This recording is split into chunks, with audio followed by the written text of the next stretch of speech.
இன்றே டவுன்லோட் செய்து உங்கள் ஃபேவரட் ஷோக்களை என்ஜாய் பண்ணுங்க. என்ன சார் சைலண்டா இருக்கீங்க? எப்படி கரெக்டா செலக்ட் பண்ணீங்க? அது டெய்லி நீங்க ஆபீஸ்க்கு போட்டு வர ட்ரெஸ் கலர்ஸ் எல்லாம் பார்த்துருக்கேன். அதை வச்சு தான் இந்த புடவையை நான் செலக்ட் பண்ணேன். சும்மா சொல்லக்கூடாது சார், உங்க செலக்ஷன் ரொம்ப சூப்பரா இருக்கு. ரொம்ப காஸ்ட்லியா சார்? ரேவதி, நம்ம மாப்பிள்ள நிச்சயத்துக்கு வாங்கியிருக்கிற புடவையை விட இது ஒன்றும் அவ்வளோ காஸ்ட்லியெல்லாம் இல்லை. ஒரு நிமிஷம் இரு. இந்த புடவையை பாரு. இது மாப்பிள்ளையும் அவர் சிஸ்டரும் வாங்கி கொடுத்த புடவை. இது உனக்கு ரொம்ப பிடிக்கும்.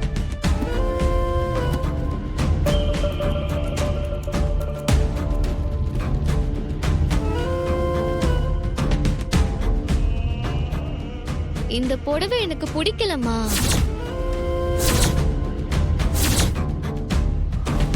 இந்த கலரும் எனக்கு பிடிக்கலமா. இத கட்டிக்கிட்டு நான் எப்படி நிச்சயதார்த்தத்துக்கு வர முடியும்?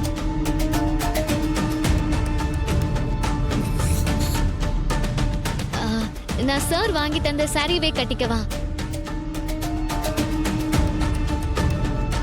என்ன பேசுற நீ?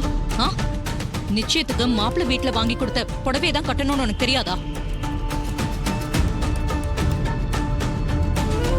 இத பாரு ரேவதி, சம்பிரதாயம்னு ஒண்ணு இருக்கு. மாப்பிள்ளை வீட்ல இருந்து எது கொடுத்தாலும் அதை தான் நம்ம கட்டணும், அதுதான் முறை. அது சரிம்மா, மாப்பிள்ளை வீடுன்னு சொல்றீங்களே, தாத்தா பாட்டி அவரோட அண்ணா அண்ணின்னு யாருமே வரலையே, ஏன்? அது அது வந்து அவங்க எல்லாரும் காசிக்கு போயிருக்காங்க. ரோஹிணி, அம்மா டைம் ஆயிடுச்சு, நீ ரேவதியை கூட்டிட்டு போ, சீக்கிரம் ரெடி ஆகவே. சரிம்மா.